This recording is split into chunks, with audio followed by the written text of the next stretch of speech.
ప్రధానంగా రాష్ట్ర వ్యాప్తంగా ఈ సెకండ్ క్రాప్ కు సంబంధించి వరి విషయంలో కానీ మొక్కల విషయంలో కానీ రైతులు ఎవరూ కూడా అభద్రతకు లోను కావద్దని, ఏదైతే రైతుల కష్టంతో భగవంతుడి దీవెనలతో ఈ రెండు పంటలు రాష్ట్రంలో కని విని ఎరగిన రీతిలో అత్యధికంగా పండాయి. ఈ పండిన పంటల్ని రాష్ట్ర ప్రభుత్వం ఇచ్చిన మాట ప్రకారం కొనుగోలు చేసే దాంట్లో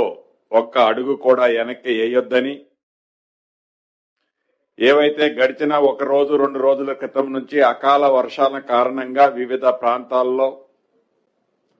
రైతన్నలు కొన్ని ప్రాంతాల్లో ఇబ్బంది పడుతున్నమాట వాస్తవం.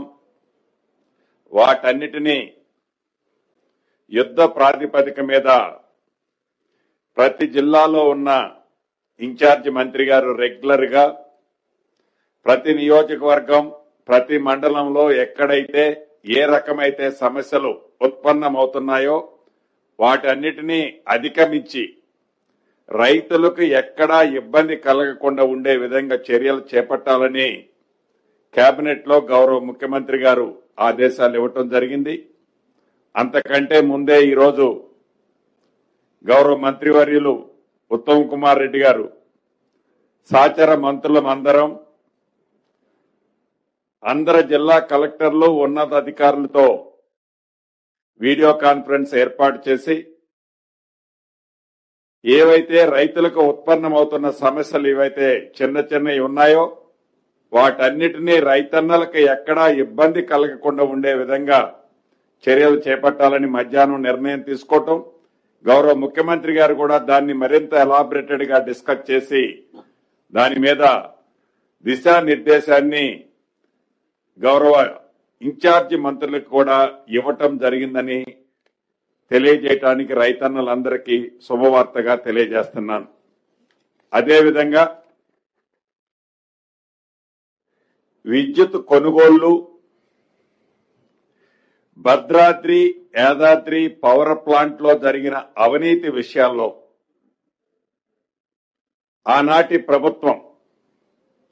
ఏదైతే అవినీతి చేసిందని అనేక ఆరోపణలు నిజాలు ఉన్నాయని తేలిన విషయంలో ఆనాడు 2024 మార్చి 14వ తేదీన రిటైర్డ్ జడ్జి ఎల్ నరసింహారెడ్డి గారి అధ్యక్షతన ఒక కమిషన్ ఏర్పాటు చేసుకోవటం జరిగింది. ఆ కమిషన్ మీద ఆనాటి ప్రభుత్వ పెద్దల కొన్ని ఆరోపణల కారణంగా ఇతరత్ర ఎల్ నరసింహారెడ్డి గారు డ్రాప్ అయిన తర్వాత బి లోక్ కుమార్ గారి జడ్జి గారిని ఎంక్వైరీ కమిషనర్ గా నియమించడం జరిగింది. తదుపరి 2024 అక్టోబర్లో 114 పేజీల రిపోర్టుని ఈ బి లోకూర్ గారు రాష్ట్ర ప్రభుత్వానికి నివేదికను ఇవ్వటం జరిగింది. అది కేబినెట్ లో చర్చించి ఆ ఎంక్వైరీ రిపోర్టుని అడ్వకేట్ జనరల్ గారికి ఒపీనియన్ కి ఇవ్వటం జరిగింది. అడ్వకేట్ జనరల్ గారు ఒపీనియన్ ఇచ్చిన తర్వాత ఈ రోజు కేబినెట్ లో ఆ ఎంక్వైరీ రిపోర్ట్ లో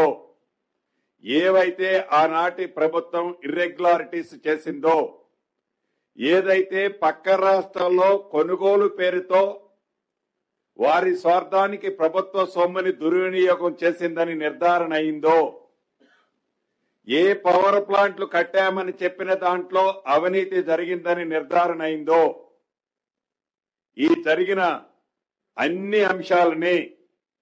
కేబినెట్ లో చర్చించి లీగల్ గా అడ్వకేట్ జనరల్ గారితో వెట్టింగ్ చేసిన తర్వాత ఈ రోజు కేబినెట్ ఈ ఎంక్వైరీ రిపోర్టుని కేంద్ర ప్రభుత్వ సంస్థమైన సిబిఐకి హ్యాండ్ ఓవర్ చేయాలని నిర్ణయం తీసుకోవటం జరిగింది. దీనికి 2 కారణాలు. ఒకటి, అంతర్రాష్ట్రాలకు సంబంధించిన విద్యుత్ కొనుగోలు అంశం ఉండటం ఒకటైతే, కేంద్ర ప్రభుత్వ సంస్థలుగా ఉన్న కొన్ని ఈ 2 విద్యుత్ ప్లాంట్లలో వారి పాత్ర కూడా కొంత ఉంది.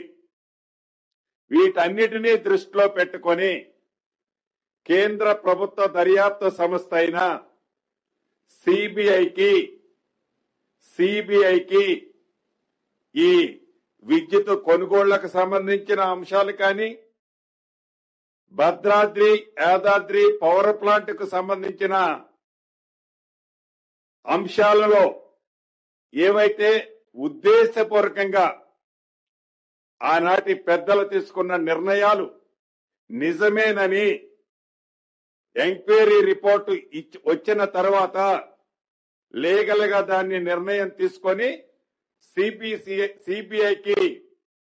దీన్ని హ్యాండ్ ఓవర్ చేయాలని రాష్ట్ర కేబినెట్ నిర్ణయం తీసుకుంది.